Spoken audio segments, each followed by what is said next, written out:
Durante a segunda quinzena de janeiro de 2014, todas as quartas e sextas-feiras, às 8 da noite, o Espaço Fiandeiros vai discutir algumas obras do dramaturgo pernambucano Nelson Rodrigues, a partir de contos e crônicas contidas em suas publicações. Ao todo, o projeto conta com a participação de 6 grupos de pesquisa em teatro de Pernambuco. O acesso é gratuito. Nós estamos recebendo aqui nos estúdios André Filho, diretor da Companhia Fiandeiros de Teatro. André, bom dia. Bom dia, Roberto. Bom dia, ouvintes da Rádio Universitária. Prazer estar aqui. A Companhia Fiandeiros de Teatro e o Espaço Fiandeiros, que fica na Rua da Matriz, 46, no primeiro andar, na Boa Vista. Isso. Vamos começar. Primeiro surgiu a companhia, né? Para depois conquistar a sede. Então vamos começar falando sobre o princípio de tudo, antes da gente entrar nessa homenagem a Nelson Rodrigues. Pronto, nossa companhia surgiu há 10 anos, estamos comemorando aqui esse ano os nossos 10 anos de atuação na cidade. Começamos com o objetivo de pesquisar teatro, somos artistas de variáveis, de várias correntes diferentes. A gente tem palhaços, artistas plásticos, músicos, atores, atrizes, produtores, enfim. A gente tem um aglomerado de pessoas que se juntaram em torno de um objetivo comum, que é estudar teatro, estudar a arte de estar em cena. E nesses 10 anos, nós produzimos Outra Vez Era Uma Vez, que é um espetáculo voltado para a infância e juventude, um texto meu que foi premiado pelo Ministério da Cultura, tirou 2º lugar no Prêmio Funarte de Dramaturgia. Isso já lá no princípio, 2004? Em 2004, foi? Exatamente. Foi o nosso primeiro trabalho de dramaturgia. Depois a gente fez o Vozes do Recife, que era um espetáculo muito bacana, com poetas de 5... com poemas de 5 poetas pernambucanos: João Cabral de Melo Neto, Joaquim Cardoso, Manuel Bandeira, Carlos Pena Filho e Ascenso Ferreira. Todos eles falando sobre a cidade do Recife e sobre esse processo de transformação que o Recife passou nos últimos 2 séculos. Transformação não apenas física, né? Não apenas de monumentos históricos, destruição de muitos monumentos históricos em nome dessa modernidade que a gente persegue tanto, né? Mas também, sobretudo, da mudança humana que aconteceu na cidade a partir dessas reformas. E é engraçado isso, porque a gente tem mania, o recifense tem mania de ser maior em tudo no mundo, né? É o maior carnaval do mundo, o maior shopping do mundo, o maior São João do mundo. E isso teve um preço muito alto que se pagou na cidade, né? Mas isso aí seria para falar do Vozes do Recife especificamente. O outro trabalho que nós fizemos foi o Capataz de Salema, de Joaquim Cardoso, que é um poeta pernambucano, um escritor bem conhecido nacionalmente. E o trabalho mais recente que nós fizemos foi chamado Noturnos, que é uma pesquisa em cima da invisibilidade social dos moradores de rua, que foi um trabalho muito interessante, uma pesquisa que nós levamos 10 meses para fazer e resultou num espetáculo. Esse espetáculo foi vencedor do Prêmio Miriam Muniz, de teatro, do Ministério da Cultura também. Nós circulamos pelo Brasil, em algumas capitais brasileiras. As capitais que existe o maior número de moradores de rua, segundo dados do próprio IBGE, que foi Rio de Janeiro, São Paulo, Curitiba e Niterói. E agora a gente está com esse projeto em comemoração aos nossos 10 anos. Paralelo com essas montagens, também nós criamos a Escola de Teatro Fiandeiros, há 4 anos atrás, e nossas ações elas têm sempre um vínculo com a formação, com a questão da formação do público, com a formação de plateia, com a formação de artistas.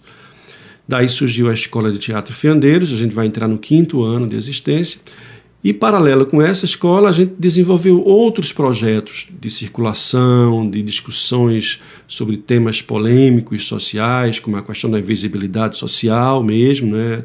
Os moradores de rua, o que é estar na rua e o que é ser morador de rua. E agora a gente traz à tona uma discussão sobre a obra desse gênio da dramaturgia brasileira e mundial, que é Nelson Rodrigues, né? Pernambucano, nascido aqui, mudou-se aos 8 anos de idade para o Rio de Janeiro, mas que a sua obra ela tem muito de universal, né? Ela é uma obra maravilhosa justamente por isso. Ela não fala apenas do universo carioca, onde ele viveu seu maior tempo, mas também de qualquer nação do mundo. Eu costumo dizer que Nelson Rodrigues, se ele tivesse nascido em um país onde a língua não fosse o português, fosse inglês ou fosse francês, ele seria com certeza um dos maiores dramaturgos, reconhecidamente um dos maiores dramaturgos do mundo. Ele já é, de fato, né, pela obra toda, mas não alcançou uma abrangência maior justamente porque escreveu em português.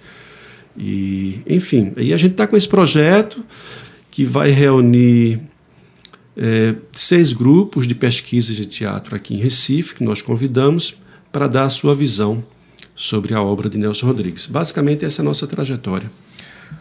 Neste dia 15, começa com Trupe, Cara e Coragem, encenando crônicas do livro Não Se Pode Amar e Ser Feliz ao Mesmo Tempo. Isso.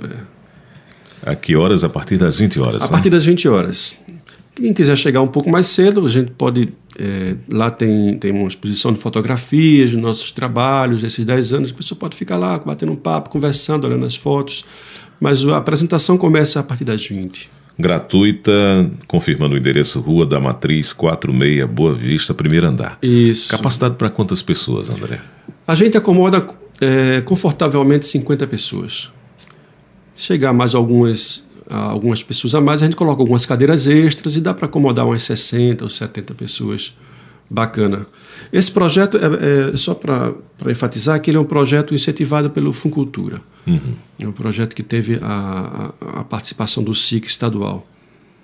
Nós temos na programação, na sexta, dia 17, o grupo Pareia, Isso. encenando crônicas do livro O Brasil em Campo. Isso, muito interessante esse livro. Ele aborda o futebol, né? Que Nelson Rodrigues era um apaixonado por futebol. E ele é muito rico, as crônicas dele nesse sentido. Inclusive diz que as peladas de futebol, chamadas peladas, né, tinham uma complexidade de Shakespeare, né? Shakespeareana. Isso, né? E tem outras frases interessantíssimas de Nelson sobre futebol. Muito interessante. Ele tem uma crônica dele que ele fala que conheceu o verdadeiro canalha através do futebol. E aí ele cita um caso, na época em que ele era jornalista não sei se era do Jornal do Brasil ou se era A Hora do Povo, não recordo agora o nome do jornal. E eles marcaram um futebol entre emissoras. E o grupo dele, o grupo de Nelson, estava ensaiando, então faltava um goleiro. E aí eles chamaram alguém da equipe para ser. A pessoa não jogava bem futebol, mas eu queria ir para o gol. Não, me bote no gol que eu vou para lá. E durante o treinamento, né, como é que diz? O treino mesmo, para se preparando, o jogo ia ser no domingo e durante a semana toda eles ficaram ensaiando e treinando. E esse cara fechou o gol simplesmente. Pegava tudo, todas as bolas que vinham, ele não deixou fazer nenhum gol.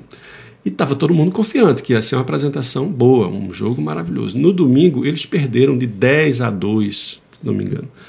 E aí eram gols assim, facílimos de serem levados. O goleiro, ele narra em uma crônica que o goleiro até pegou a bola com a mão e jogou para dentro da barra. E eles ficaram revoltados. E quando acabou o jogo no vestiário, o goleiro entra em campo e diz: batam em mim, porque eu sou um vendido, eu me vendi para deixar aqueles gols entrarem. E as pessoas ficaram desesperadas, começaram a bater nele, e quanto mais batiam, ele pedia para apanhar mais, porque ele achava que merecia, por ter traído a confiança deles. E aí, no final da crônica, Nelson justamente foi aí eu descobri o que é o verdadeiro canalha, esse cidadão que se vendeu para poder perder o jogo de futebol, né? E fez uma outra crônica sobre a falta que os canalhas fazem ao futebol, né? Se referindo aos juízes de futebol. Juízes de futebol, o que o juiz ladrão faz ao futebol, né? Das polêmicas causadas nos bares. Nelson é genial, realmente. Uma riqueza extraordinária, né? Então a gente ficou no dia 17, no dia 22, que é uma quarta, o grupo O Poste Soluções Luminosas. Isso. A vida como ela é. A Vida Como Ela é maravilhoso. Esse livro ele vai se repetir também, vai ter outra companhia que vai fazer no dia 29. E é tão rico que a gente convidou 2 grupos para fazer. Que o cotidiano da família, né, carioca, na década de 50, 40, enfim... Isso aí já foi muito abordado na televisão, né? Essa Vida Como Ela já teve inclusive uma série na televisão, né? É muito rico, muito rico. No dia 24, grupo Quadro de Cena, também com... Volta aí o Não Se Pode Amar e Ser Feliz, ao mesmo tempo. Isso, né? Também são crônicas. Dia 29, Cênicas, companhia de repertório com A Vida Como Ela É, como isso você também, citou. Isso. Dia 31, companhia Fiandeiros de Teatro. Isso. A Menina Sem Estrela. A Menina Sem Estrela é um livro maravilhoso. É uma coletânea de crônicas que ele fez e ele aborda, talvez esse seja o livro de crônicas mais rico de Nelson. Ele aborda várias temáticas, desde o futebol até os fantasmas dele, do próprio passado. Esse título, A Menina Sem Estrela, ele dá justamente em homenagem à filha mais velha dele, chamada Daniela. E tem uma história muito interessante, que ele, quando era garoto, ele tinha muito medo de pessoas cegas. Ele conta na crônica que, quando ele tinha uns 8 anos de idade, ele viu na rua uma garota linda correndo, parou, olhou para ele e continuou correndo na rua, encontra um padre, beija a mão do padre, e aí ele olha aquela cena, aquela menina correndo, até ela sumir na rua, e se vira... E no local onde ele viu a garota pela primeira vez, existem 4 cegos que estão se preparando para tocar violino na rua. São 4 músicos. Aquela cena daqueles cegos tocando assustou ele de uma forma que ele saiu correndo, entrou em casa, ficou trancado no quarto. A mãe perguntava o que ele tinha, ele não quis falar.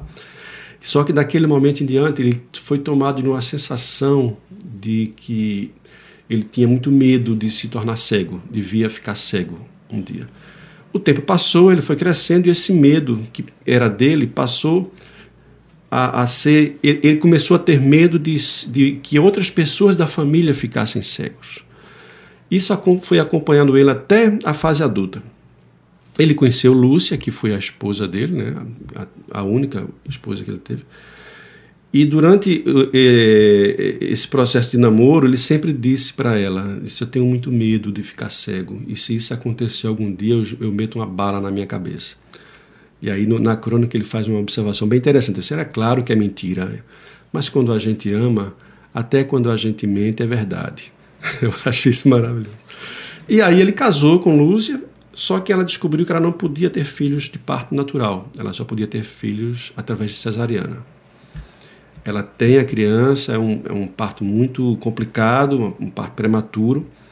Essa criança nasce e 2 meses depois o médico vai à casa dele fazer exames normais na criança e chamar ele num canto à parte, com muita delicadeza, com muita poesia, e diz: eu já estava desconfiado há muito tempo, mas eu tenho algo para lhe dizer, a sua filha é cega. E aí ele vê nesse momento todo aquele medo que ele carregou a vida inteira se transformar e se materializar nesse fato, né, da filha dele ser cega, Daniela, que é a filha mais velha. Essa crônica, o Sabato Magaldi vai dizer mais na frente, que é uma das 10 páginas mais belas da literatura universal. Lógico que eu falando não tem nem comparação, você lendo a crônica é maravilhoso. A forma como ele descreve, a poesia como ele descreve. É um livro muito rico, onde ele fala também das mortes, né? Da família dele, que a família de Nelson é uma tragédia uma atrás da outra, né? Ele perdeu um irmão mais novo, chamado Paulo, juntamente com a esposa e os 3 filhos, num deslizamento de terra que houve em Niterói. Era um irmão que ele gostava muito e que na crônica ele fala que nunca se deve deixar de dizer as coisas que gosta para a gente, que a gente ama, porque a gente pode não ter mais oportunidade. Essa palavra não dita ao irmão acompanhou-o durante a vida inteira também e está muito presente nas obras dele. Perdeu o irmão Roberto, assassinado numa redação do jornal, que o assassino de aluguel, enfim, foi lá matar o pai, mas o pai não estava, e o irmão estava e assassinou o irmão dele. Enfim, tem toda uma tragédia, tem toda uma rede de tragédia na vida desse cara, né? E fora isso também tem outros momentos da infância dele. A primeira vez que ele viu uma mulher nua, era uma louca que morava justamente com ele na mesma rua, na Rua da Alegria. E ele viu essa pessoa aos 8 anos, aos 9 anos de idade, 10 anos. E essa imagem nunca mais saiu da cabeça dele, né? da memória dele. Isso vai se refletir nas peças, álbum de família.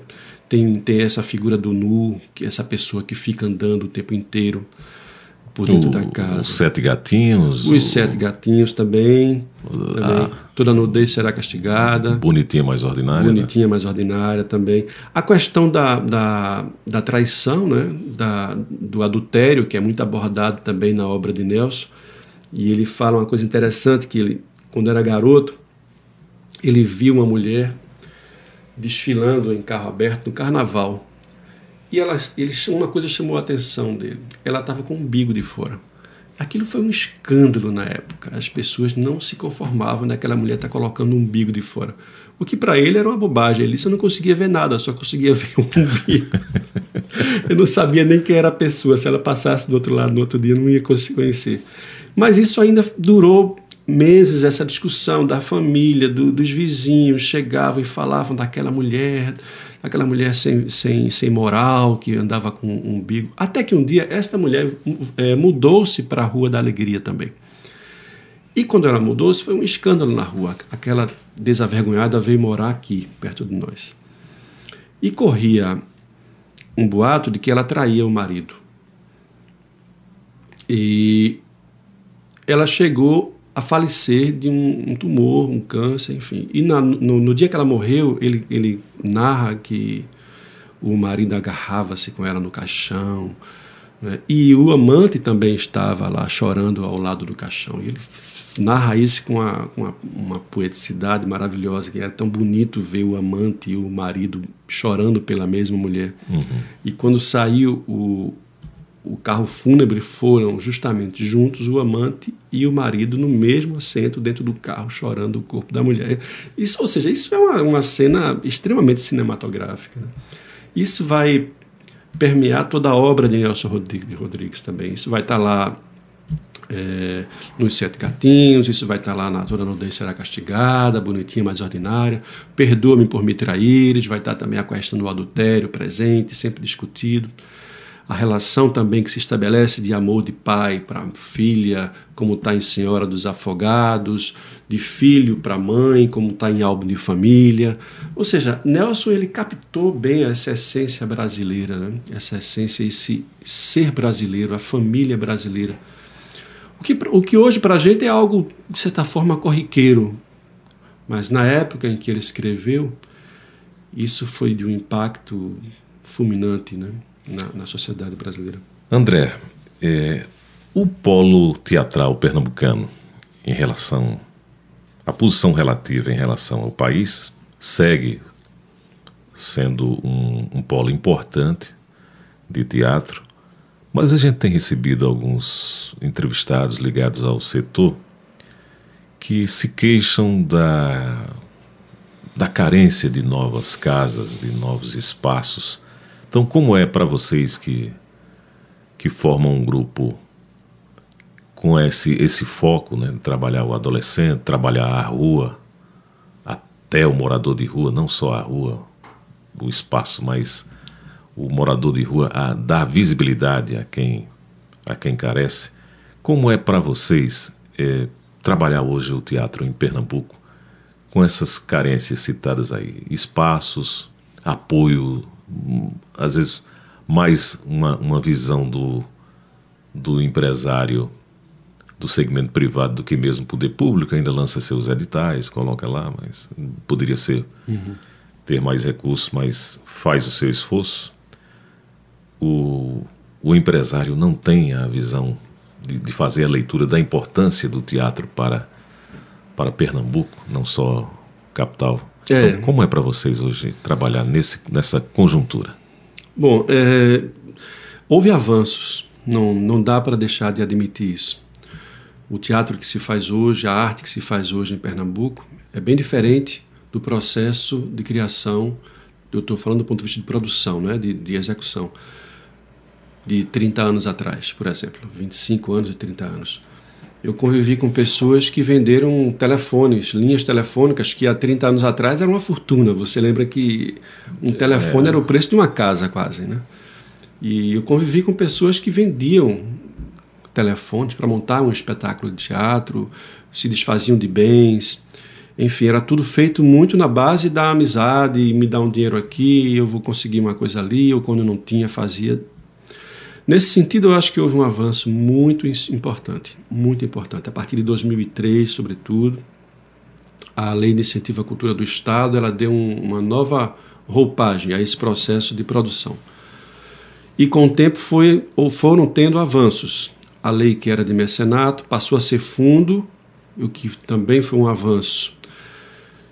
Eu estou falando a nível de Estado, nem cheguei ainda na prefeitura, a nível de Recife, mas acho que houve um avanço significativo.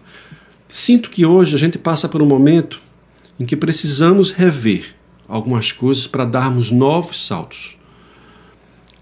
A Lei de Incentivo à Cultura hoje, embora ela conte já na ordem de 25 milhões de reais de investimento, o que é, do ponto de vista histórico, o maior montante investido por um governo, né? No entanto, eu questiono muito essa distribuição dessa renda e questiono os critérios que são adotados para essa distribuição. Acho que é importante frisar, não vale a pena retroceder. Temos que, daqui para frente, continuar e buscarmos novas parcerias, discussões com o governo para poder melhorarmos cada vez mais essa lei de incentivo à cultura, que foi um grande avanço, uma conquista de todos nós artistas. Em se tratando da Prefeitura do Recife, especificamente, eu acho que a gente está passando por um momento muito delicado e um momento de retrocesso de conquistas. Me refiro ao retrocesso de conquistas justamente por estarmos deixando passar oportunidades que já foram formatadas e parametrizadas no Plano Municipal de Cultura pelas 3 gestões anteriores. Eu estou falando bem apartidariamente, nem quero falar a partido tal ou partido que. Eu acho que cultura deve ser uma discussão de Estado e não de governo. Isso foi mesmo porque caminharam juntos, né? Boa parte do tempo. Então... Exatamente. Então, a nível de prefeitura, eu vejo com muita apreensão e muita preocupação os rumos que estão sendo dados, os pontos que foram discutidos no Plano Municipal de Cultura, eles estão, de certa forma, sendo colocados em segundo plano e foram discutidas coisas muito importantes, como a questão do SIC se transformar também não só no mecenato, mas num fundo, como já é no governo estadual. Eu acho importante isso, porque isso que você falou é verdade. A questão do empresariado. Por mais que a gente queira que o empresariado seja sensível à arte, ele é um viés de comércio, ele é um viés que visa lucro. Então, o mecenato, a lei de incentivo do mecenato, ela tem justamente essa característica. Ela não dá ao artista o dinheiro, ela dá ao artista bônus para que ele procure os empresários e sensibilize-os para que eles possam investir. Se eles investirem, eles recebem esse bônus e isso vai ter uma renúncia fiscal para ele. No caso da prefeitura, eles vão ser creditados valores quando forem descontar ou pagar o seu ICMS ou ISS. No caso do fundo, é mais vantajoso para nós que desenvolvemos trabalhos de pesquisa. Por quê? Porque o dinheiro já está lá. A gente não pega bônus e vai atrás do empresário. A gente já vai direto no dinheiro.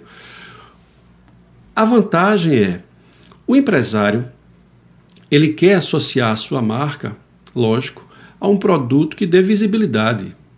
Então, para ele, é muito mais interessante associar sua marca a um show de Cláudia Leite, que vai reunir 20 mil pessoas, do que a um projeto como esse da Fiandeiros, que vai contemplar 70 pessoas. O ciclo vicioso de que está na grande mídia, está na rede de televisão, isso. Então vai aparecer lá ao lado do show da artista e ao mesmo tempo está lá porque recebe esses apoios, tem uma condição de sobrevivência. Exatamente. Então é muito mais interessante para o empresário o processo de mecenato.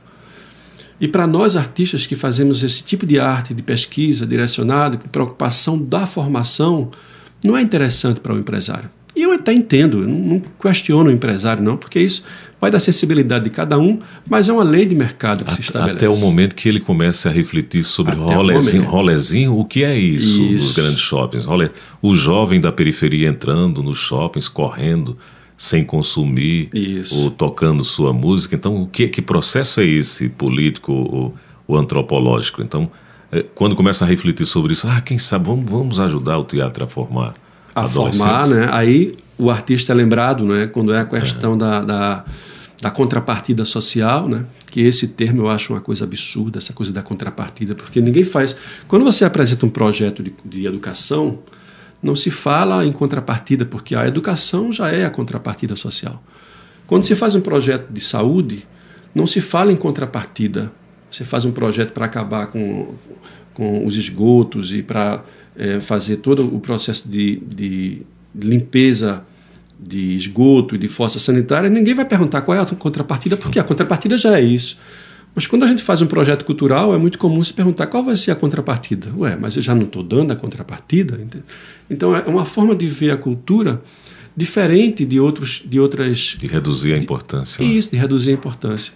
Então, nesse sentido, eu acho que estamos passando por um momento delicado e a gente está aí com o Teatro do Parque fechado, sem previsão de abrir. A gente está aí com o Teatro Santa Isabel, que não abre temporada para grupos locais.